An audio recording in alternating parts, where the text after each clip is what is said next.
Assalamualaikum, salam sejahtera dan selamat kembali semula ke channel Abang. Terima kasih sangat-sangat sudi nak dengarkan cerita yang Abang nak sampaikan. Hari ni Abang nak sampaikan dua lagi cerita pengalaman yang dihantarkan kepada Abang. Bagus untuk kita jadikan hiburan dan juga iktibar pada masa yang sama. Jadi, sebelum kita mulakan cerita, marilah kita sama-sama berdoa kepada Allah Ta'ala. Semoga Allah panjangkan umur, murahkan rezeki, berikan kesihatan yang baik untuk kita semua dan permudahkan segala urusan kita dunia dan di akhirat. Amin. Dan semoga Allah memberikan syurga buat mak ayah kita serta memberikan keamanan untuk kita satu dunia. Amin ya rabbal alamin. Dan tanpa membuang masa lagi, Abang akan mulakan cerita kali ini dengan auzubillahi minasyaitanirrajim. Bismillahirrahmanirrahim. Allahumma salli ala Sayyidina Muhammad wa ala ali Sayyidina Muhammad. Dia dah bertukar jadi merah. Faham-faham je lah kan?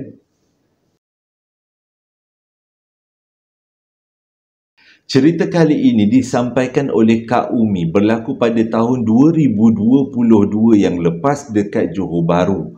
Pada waktu tu sebenarnya Kak Umi ada urusan dekat Johor Bahru, urusan keluarga. Jadi dia tak sempat nak milih-milih hotel yang mana sesuai, hotel yang mana sedap nak tidur, sebab dia ada urusan tu selama 3 hari 2 malam. Cari hotel, akhirnya dia jumpalah dengan satu hotel yang tengok daripada luarannya memang agak menarik dan agak kemas dan cantik kalau tengok daripada gambar.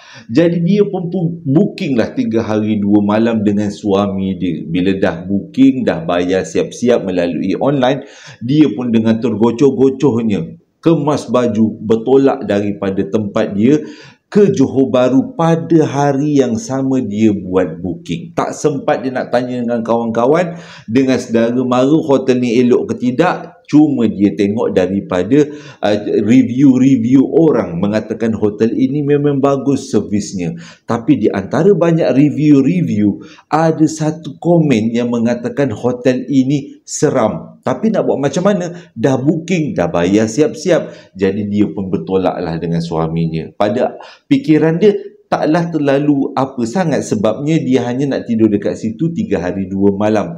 Tapi dia tak sangka 3 hari 2 malam yang dia duduk dekat hotel tu memberi satu pengalaman yang cukup dikenang luar biasa. Sebelum Abang masuk kepada cerita, sebenarnya Kak Umi ni adalah orang yang jenis indigo, yang boleh nampak alam sebelah. Tapi dia sahaja yang boleh nampak alam sebelah, suami dia tak boleh nampak.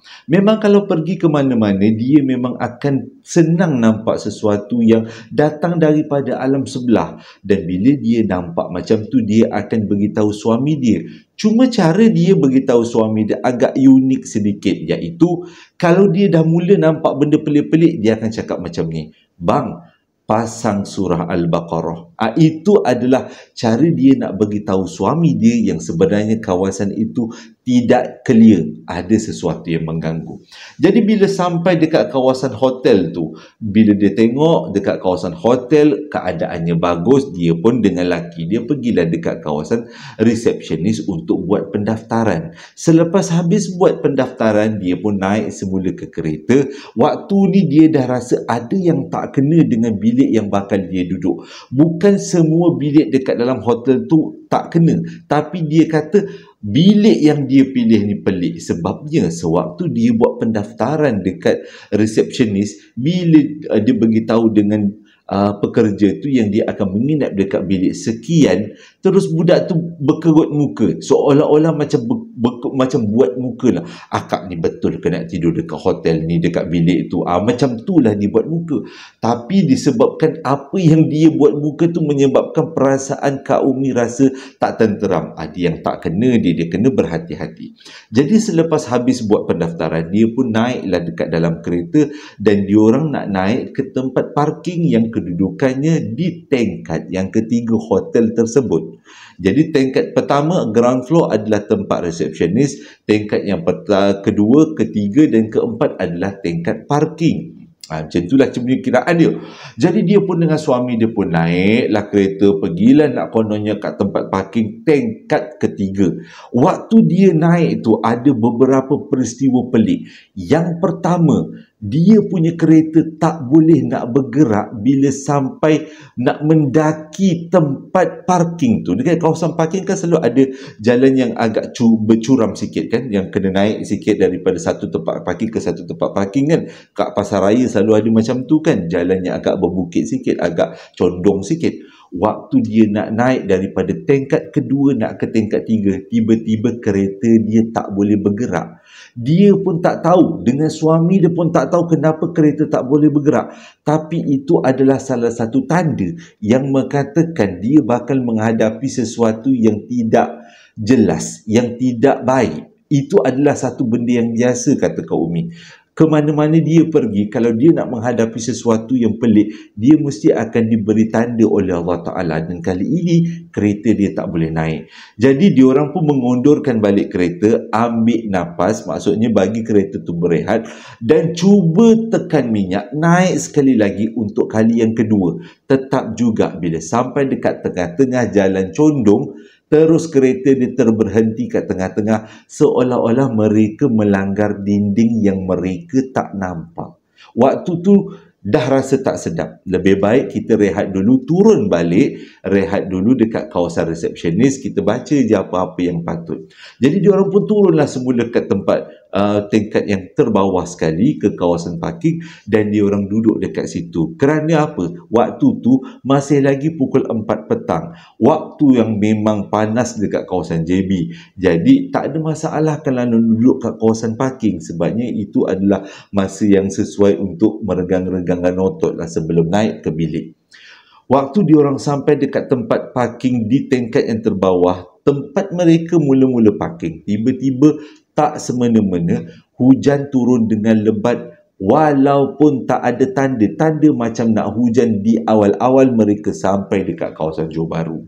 Waktu tu dah memang ada yang tak kena, dia kata, dengan parking tak boleh naik, dengan hujan tiba-tiba lebat. Jadi nak buat macam mana? Diorang tunggulah hujan tu betul-betul berhenti. Selang 10 minit hujan berhenti dan diorang tawakal sekali lagi naik ke atas menggunakan laluan yang sama, nak naik parking ke tingkat yang ketiga. Tapi Alhamdulillah kali ini mereka betul-betul boleh sampai ke tingkat ketiga tanpa ada halangan apa-apa pun seperti yang di awal-awal tadi. Bila diorang dah sampai ke tempat parking, turunkan barang, waktu ni dah tak ada hujan, diorang pun naiklah ke atas bilik tempat yang mana diorang booking. Masuk je dekat dalam rumah, buka je pintu, ada sesuatu benda yang dirasai oleh Kak Umi. Ada benda yang tak kena dekat rumah ni.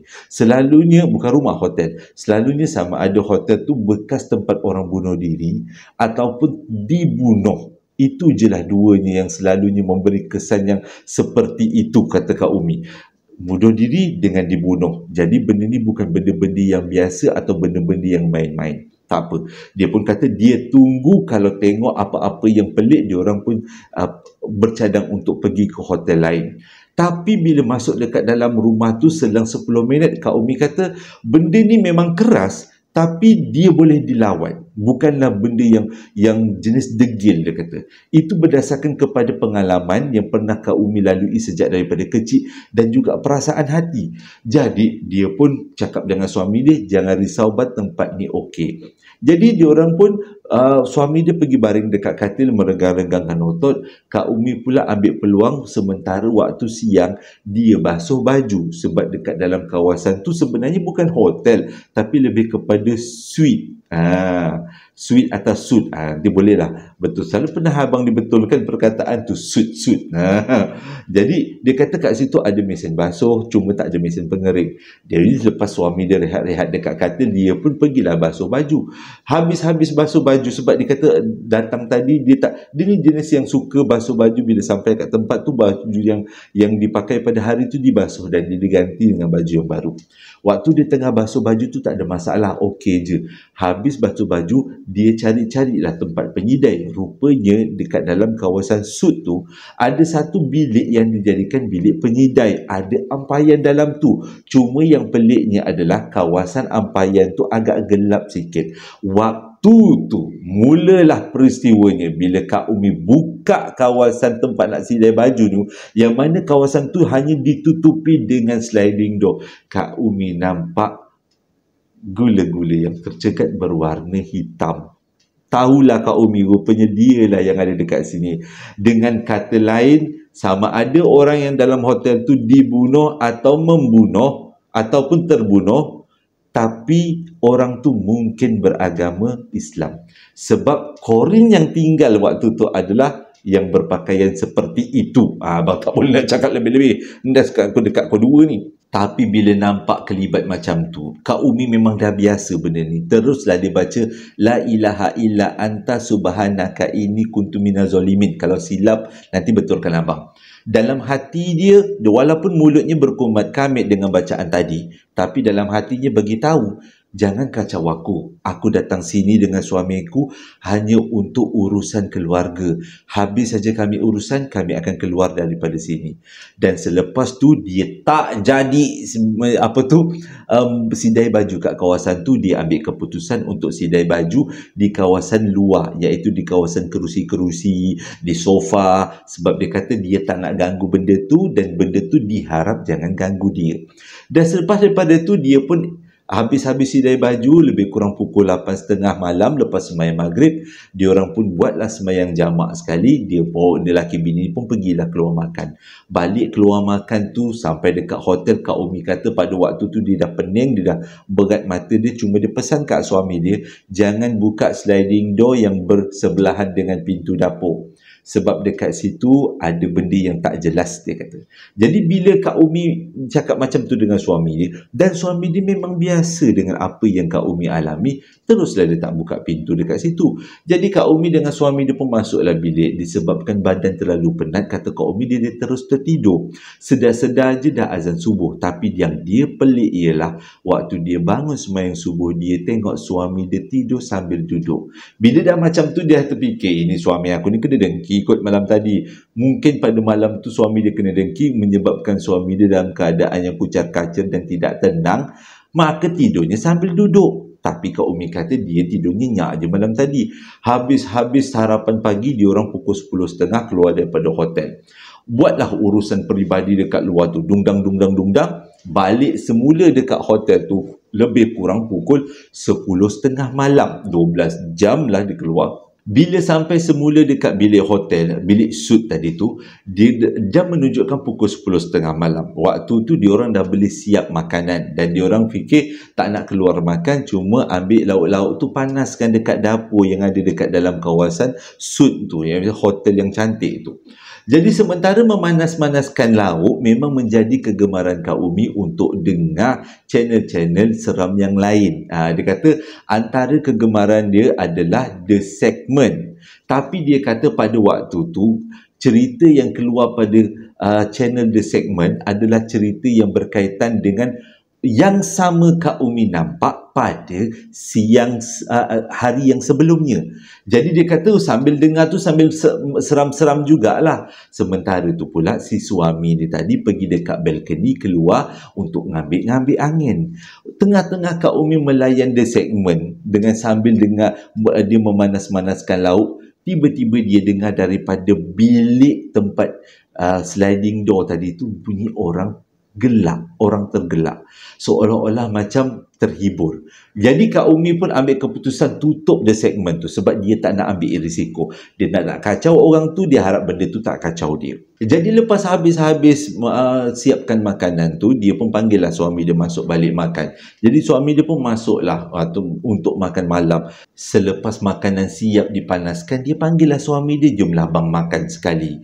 Jadi bila dia tengok suami dia pun ikut aja apa yang dia cakap, jadi proses semua jadi senang. Lepas habis makan, dia orang pun duduklah dekat ruang tamu sebentar. Tiba-tiba Kak Umi rasa macam malam ni dia akan diganggu dengan begitu teruk. Gerak hati, dia kata, sebagai seorang yang dah biasa dengan alam sebelah. Dia pun cakap dengan suami dia, bang, malam ni kita baca surah, salah, bang, malam ni kita pasang surah Al-Baqarah. Jadi bila dengar macam tu, suami dia kata, jom kita masuk bilik. Dah faham dah, benda ni bukan main-main. Jadi diorang berdua, lelaki bini pun masuklah dalam bilik. Jadi sebelum buat apa-apa, Kak Umi cakap dengan suami dia, abang solat dulu. Sebab saya nak buat solat agak panjang sikit. Memang menjadi kebiasaan Kak Umi, kalau berlaku benda macam ni, diorang tak akan solat serentak. Dia akan solat berasingan. Selepas suami dia solat, disuruh suami dia duduk atas katil. Dia cakap macam ni, bang, malam ini kita akan ada tetamu, jadi saya akan buat solat isyak dengan maghrib, kita gabungkan, jamak kasar kan. Dan pada masa yang sama saya akan buat solat hajat, solat tolak bala dan solat-solat sunat yang saya perlukan. Abang faham kan? Jadi suami dia kata, jangan risau, abang akan duduk kat katil. Cuma Kak Umi kata, walaupun abang dengar apa-apa gangguan pun, yang penting jangan keluar daripada bilik, jangan cuba-cuba jengah. Jadi bila dengar macam tu, suami dia fahamlah, angguk tanda faham. Selepas habis suami dia solat, dan tibalah masanya Kak Umi yang solat. Tapi Kak Umi solat dia ambil masa yang agak lama sikit, sebab tujuan dia solat adalah nak minta pertolongan, perlindungan daripada Allah Ta'ala supaya dia dengan suami dia selamat pada malam tu. Selepas habis solat isyak, Kak Umi buat solat-solat sunat yang seterusnya. Pada rakaat pertama Kak Umi buat solat, tiba-tiba dekat dalam bilik yang tertutup tu, dengar bunyi macam berperang. Dia kata, bunyi seperti dinding dipecahkan, seperti ada benda yang meletup dekat dalam tu, seperti ada benda yang riuh dekat dalam tu, menjerit-jerit. Dia kata suara seorang lelaki yang menjerit. Dia tahu itu adalah benda yang tengah terseksa ataupun tengah terganggu sebab Kak Umi menjalankan solat, perlindungan pada Allah Ta'ala tadi kan. Jadi Kak Umi teruskan solat, bunyi tu semakin lama semakin teruk, dan ada kalanya tingkap dengan pintu bilik Kak Umi bergegar dengan sendiri. Begitu kuatnya benda tu meronta. Walaupun apa yang terjadi, suami Kak Umi tetap juga tak keluar daripada bilik, masih lagi duduk kat katil. Selepas habis rakaat pertama, rakaat kedua, habis solat, Kak Umi pandang suami dia dengan senyuman. Dan dia buat tanda macam ni, relax saja. Suami dia ngangguk. Suami dia tak lepas peluang juga, dia berzikir pada waktu yang sama. Jadi dalam amalan Kak Umi, sebagai seorang dah terbiasa dengan alam-alam sebelah ni, dia perlu menyelesaikan 28 rakaat solat sunat. Jadi abang tak pasti solat yang mana, solat apa, abang anggap tu solat hajat lah kot. Minta perlindungan kan, hajat untuk meminta perlindungan. Sepanjang 12 rakaat Kak Umi buat solat sunat tu, sepanjang itulah dekat dalam bilik tu meronta-ronta seperti nak roboh. Jadi tahulah Kak Umi, apa yang dibuat, apa yang diamalkan pada waktu tu betul-betul mendapat berkat daripada Allah Ta'ala, insya-Allah, dia kata. Jadi selama 28 rakaat tu, bukan kejap dia kata lama, tapi itulah cara dia untuk minta pertolongan. Tapi dia kata bergegar-gegar dengan bilik bergegar, pintu bilik air bergegar. Bukanlah pintu air, bilik air tu digegarkan, tapi disebabkan meronta daripada bilik sebelah tu, menyebabkan kawasan-kawasan lain tu semua terkesan dengan gegaran-gegaran tu. Habis Kak Umi buat solat rakaat 28 rakaat tadi, barulah dia cakap dengan suami dia, kita boleh tidur, insya-Allah malam ini kita akan dilindungi Allah Ta'ala lah. Dan selepas habis tu, dengar macam bunyi orang mengerang daripada bilik tu. Kak Umi kata, jangan risau, dia tak akan kacau kita dan dia tak akan cuba masuk-masuk dekat dalam bilik kita. Diorang tidur dengan aman malam tu. Bila besok paginya, diorang pun terus check out daripada hotel tu. Cuma sempat juga Kak Umi jengah ke bilik tu dan dia dah tak nampak apa-apa. Kenapa Kak Umi buat solat sunat 28 rakaat? Alasannya ialah, satu, Kak Umi kata dia nak tolong orang yang duduk selepas ini ke bilik tu. Orang yang duduk selepas dia ke bilik tu, insya-Allah akan selamat. Sebabnya Kak Umi dah cuba buat untuk 28 rakaat dan benda tu dah tak ada dekat situ lagi. Dia tak menginap dekat situ lagi. Itu adalah amal bakti yang dia cuba buat. Dia kata dia cuba tolong sebaiknya seadanya. Hotel yang mana tak payah korek-korek dengan abang. Abang tak akan beritahu. Cuma dekat Johor Bahru. Cerita yang kedua ni disampaikan oleh Ana berlaku pada tahun 2018. Waktu ni dia belajar dekat satu sekolah agama. Tapi dia minta dekat abang supaya nama sekolah agama ini tidak disebutkan untuk mengelakkan daripada fitnah ataupun tersalah cerita. Berlaku pada tahun 2018 di sebuah sekolah agama swasta. Dia kata pada waktu tu dia masuk dekat sekolah tu sebagai seorang pelajar tingkatan 1. Sebagai seorang pelajar tingkatan 1, banyak sejarah ataupun peraturan tentang sekolah tu dia tak faham ataupun dia masih lagi blur. Pada waktu tu dia kata, sesi persekolahan dijalankan sebanyak 2 sesi. Sesi pagi dengan sesi petang. Dan sesi pagi adalah pelajar-pelajar senior tingkatan 4 dengan tingkatan 5. Sesi petang adalah pelajar tingkatan 1, 2 dan 3. Dia kata pada waktu tu dia perlu bersekolah pada sesi petang. Jadi sebelum mereka masuk kelas, diorang kena tunggu budak-budak daripada tingkatan 5 dan juga tingkatan 4 keluar dulu daripada kelas sebelum mereka semua boleh masuk dekat dalam kelas tu untuk belajar. Sementara nak tunggu pelajar-pelajar senior tu keluar daripada kelas ataupun dengan kata lain habis waktu pelajaran, diorang ni semua pergilah lepak-lepak dekat kawasan-kawasan sekitar sekolah. Antara tempat lepak yang paling best adalah di belakang kawasan sekolah. Sebab dia kata dekat belakang kawasan sekolah tu adalah kawasan yang berdekat dengan belukar. Dan yang paling menarik sekali, tempat itu adalah tempat titik paling sejuk dekat kawasan sekolah. Ditambah pula dekat kawasan belakang sekolah tu keadaannya berkabus. Dia kata walaupun kedudukannya bukan dekat kawasan bukit tapi berkabus. Lebih-lebih lagi kalau waktu pagi dan petang. Dia tak terfikir sebenarnya benda tu adalah petanda kepada sesuatu. Jadi dia kata disebab selalunya lah budak-budak tingkatan 1 yang duduk melepak atau main-main dekat kawasan belakang sekolah, dia orang main senyap-senyap, tak bising-bising. Nak jadi cerita pada hari itu, dia orang semua main secara bergembira melebihi had maksimum yang dibenarkan. Dengan kata lain, dia punya suara tu boleh menjangkau 10 padang bola. Disebabkan diorang ni terlalu meriah sangat, telah menarik perhatian beberapa orang senior yang pada waktu tu baru aja keluar daripada kelas. Dan senior-senior tu terus pergi report pada ustaz yang bertugas. Adalah seorang tu, nama Ustaz Asri. Bila dia dapat report daripada senior yang mengatakan Ana dan kawan-kawannya main dekat kawasan belakang sekolah, ustaz tu berlari daripada bilik guru pergi ke kawasan tempat Ana main dan terus marah diorang semua. Dengan ustaz tu bagi tahu, jangan sekali-kali datang ke kawasan ini kalau tak nak diculik. Pada waktu tu Ana tak faham kenapa nak kena culik. Ini kan kawasan belakang sekolah dan belakang sekolah tu adalah belukar. Mustahil ada orang yang berani nak datang kawasan tu untuk culik diorang tengah bermain. Tapi dia tak tahu apa yang dimaksudkan oleh ustaz tu adalah maksud yang berbeza. Jadi dia pun diam je lah bila dah kena marah dengan ustaz. Habis tu esok petangnya pula ustaz terus buat pagar ke kawasan belakang sekolah tu, seolah-olah nak bagi tahu pelajar-pelajar jangan datang ke kawasan ini. Tapi Ana dengan kawan-kawannya tak bertanya, malas nak bertanya. Cuma di antara kawan-kawan Ana tu ada seorang daripada kawan dia yang betul-betul keras bagi tahu, weh, jangan main dekat sini lagi. Aku orang sini, aku tahu sejarah tempat ni. Jadi kita jangan main kat sini. Mula-mulanya Ana ingat kawasan tu adalah kawasan yang dekat tempat senang orang nak menculik. Tapi dia tak sempat-sempat lagi nak menanya dengan kawan dia yang bagi warning tu, yang bersetuju dengan ustaz tu.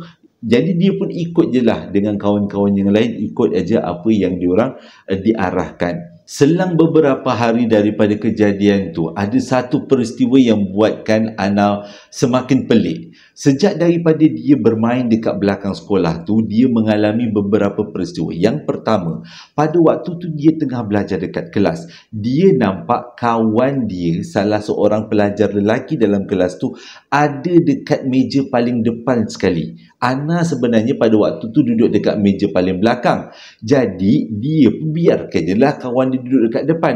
Entahlah macam mana tiba-tiba bila dia toleh ke belakang, dia tengok kawan dia yang duduk dekat depan tu dah ada dekat belakang dia. Budak tu nama je Zuhairi. Jadi dia pun pelik, dia pandang belakang. Oi, Zu, kenapa kau duduk kat belakang aku? Dia tercakap macam tu.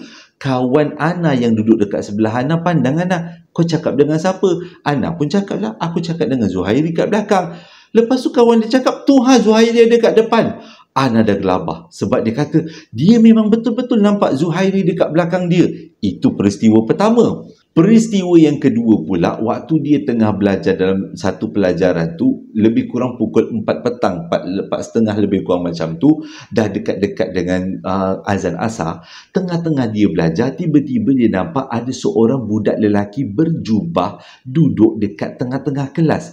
Waktu tu dia terfikir, anak siapa pula ni yang terlepas? Ustaz ni bawa anak ke? Selama dia tak pernah tengok pula budak tu yang umurnya lebih kurang 9 ke 10 tahun, duduk pakai serban dengan jubah tercegat tengah-tengah sekolah, tengah-tengah kelas. Jadi dia diam je lah, dia terus buat kerja. Lepas habis buat kerja tu, dia tengok, angkat muka, ada lagi budak tu. Dia tanya dengan kawan dia, anak siapa yang dekat tengah-tengah bilik kelas kita ni berjuban berserbah, kau main bersinar lagi dia punya cahaya-cahaya keimanan. Kawan dia cakap, mana ada budak, kau nampak apa? Dia kata, itu budak tu. Kali kedua dia tengok, barulah budak tu tak ada. Jadi daripada berdasarkan kisah yang pertama dengan kisah kedua, Ana ada rasa pelik ni, ada yang tak kena ni dengan benda ni semua. Bila dah dua peristiwa pelik ni berlaku, mulalah Ana rasa tak sedap. Kenapa dia seorang yang boleh nampak, orang lain tak boleh nampak? Jadi dia pun carilah kawan dia yang ingat tak katanya duduk dekat-dekat dengan kawasan sekolah yang tahu tentang cerita ni. Jumpalah dengan kawan tu, walaupun kawan tu dia punya kelasnya adalah kelas yang berbeza daripada kelas Ana. Duduklah dia orang bercerita. Budak tu cakap, dia ni adalah orang situ. Dia ada satu peristiwa pelik tentang kawasan belakang sekolah ni. Dia kata, waktu dia belum lagi belajar dekat sekolah tu, waktu dia masih sekolah rendah, satu malam dia kata dia tiba-tiba rasa nak terkencing. Dia ada kat rumah dia lah ni, kawan kepada anak ni. Dia rasa dia nak terkencing, dia pun bangun lah lebih kurang pukul 2 pagi nak terkencing. Waktu dia bangun tu, tiba-tiba dia dengar dekat kawasan belukar yang sama, bunyi macam orang belajar kompang. Kelempang-kelempung, kelempang-kelempung. Dia pun fikir, pukul 2 pagi, orang belajar kompang. Kalau dekat kampung, logik lah juga. Kadang-kadang ada kelas-kelas malam berkompang kan. Tapi ini dekat kawasan-kawasan bukan dekat dengan kawasan kampung. Lama pula ada orang belajar kompang tengah-tengah malam. Entahlah, dia kata disebabkan dia pun rasa nak tahu, dia pergi dekat tingkap. Yang tingkap tu dekat dengan kawasan belukar tu, dia pergi tengoklah apa benda yang belajar kompang. Sekali yang dia nampak adalah sekumpulan orang yang bertudung labuh warna putih, berserban, dan juga kanak-kanak semuanya berpakaian putih, berjubah, berkompang dekat belakang kawasan, dalam kawasan belukar tu. Dia nampak betul dengan jelas orang-orang yang berpakaian putih tu, terutama perempuan-perempuan yang bertudung labuh warna putih. Sah yang dia nampak ni bukan makhluk-makhluk biasa, tapi makhluk alam sebelah. Dia terus tutup tingkap, tak jadi kencing, esok pagilah baru kencing. Jadi itulah peristiwa yang dialami oleh budak tu. Disebabkan dia tak puas hati dengan jawapan yang diberikan oleh kawan dia, dia pergi cari ustaz nak tanya kenapa pula ustaz tu marah.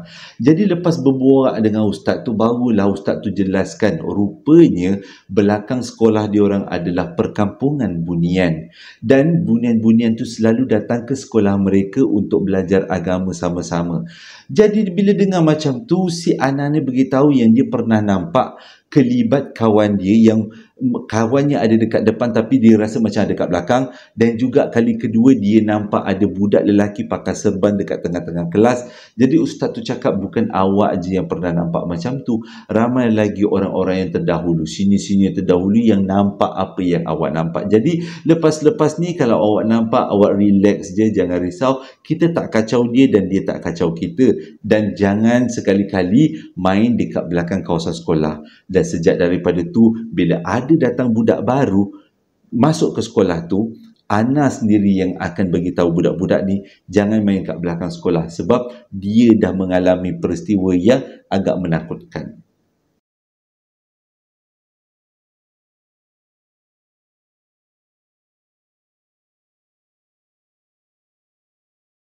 Terima kasih sangat-sangat sudah dengarkan cerita yang abang sampaikan. Walaupun ceritanya dua, tapi tetap juga menarik untuk kita jadikan iktibar dan hiburan. Jadi sebelum abang tamatkan cerita, abang nak sampaikan beberapa ucapan selamat hari jadi. Yang pertama datangnya daripada Nur Haizurah. Dia kata dia nak ucapkan selamat hari jadi buat beberapa orang. Yang pertama buat Aisyah Sofia, iaitu anak buahnya yang mana hari jadinya jatuh pada 16 hari bulan 8 yang lepas. Yang kedua, dia nak ucapkan selamat hari jadi buat suaminya, iaitu Muhammad Toib, yang mana hari jadinya jatuh pada 17 hari bulan 8. Dan yang ketiga, dia nak ucapkan selamat hari jadi buat anak kesayangannya, iaitu Nur Adila Munawwarah, yang mana hari jadinya jatuh pada 18 hari bulan 8. Dan yang terakhir, dia nak ucapkan selamat hari jadi buat dirinya sendiri, iaitu Nur Haizurah, yang mana hari jadinya jatuh pada 26 hari bulan 8. Dia kata sebenarnya keempat-empat orang ni adalah hari jadinya jatuh pada bulan 8. Dia nak ucapkan untuk diri dia dan juga untuk ketiga-tiga orang yang sebelum ni dengan ucapan selamat hari jadi, semoga Allah merahmati kita semua.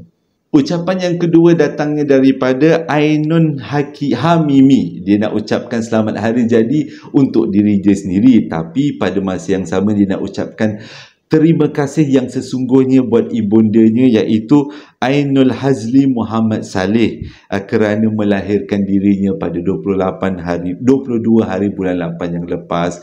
Terima kasih sangat-sangat menjadi ibu yang sangat sempurna. Dia kata terima kasih melahirkan dia dan membesarkan dia dengan baik. Semoga Allah sentiasa merahmati ibunya. Ucapan hari jadi yang ketiga datangnya daripada Teacher Zaini binti Jamaluddin. Dia nak ucapkan selamat hari jadi buat sahabat baiknya, iaitu Puan Siti Roziah Mat Akhir, yang mana hari jadinya jatuh pada 4 hari bulan 9 yang hari itu, dengan ucapan selamat hari jadi buat sahabatku. Tapi ucapannya menarik tau. Dia kata macam ni, semoga kita berjumpa di syurga, tapi kalau aku tidak ada di syurga, carilah aku, tariklah aku ke syurga, supaya aku dapat merasai nikmat persahabatan kita bersama di syurga nanti. Wah, sangat menyentuh perasaan dia punya ucapan.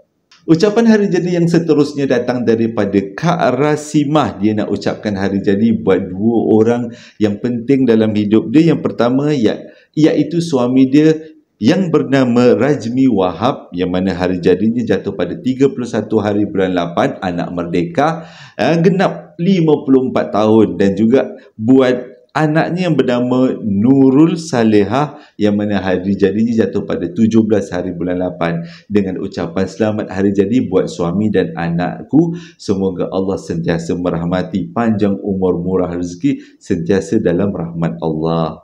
Dan yang terakhir bukanlah ucapan hari jadi, tapi ucapan salam takziah Al-Fatihah daripada Puan Jamilah. Dia nak ucapkan Al-Fatihah, minta kita semua bacakan Al-Fatihah untuk almarhum suami dia, iaitu Osman bin Teh. Katanya genaplah 11 tahun, genaplah 1 tahun pemergian suami dia, yang mana suami dia pergi pada 11 hari bulan 9 tahun yang lepas. Jadi marilah kita sama-sama berdoa semoga almarhum ditempatkan di kalangan ahli syurga. Amin ya rabbal alamin. Terima kasih dengarkan cerita abang. Hingga berjumpa lagi dalam 2 hari akan datang. Assalamualaikum warahmatullahi wabarakatuh.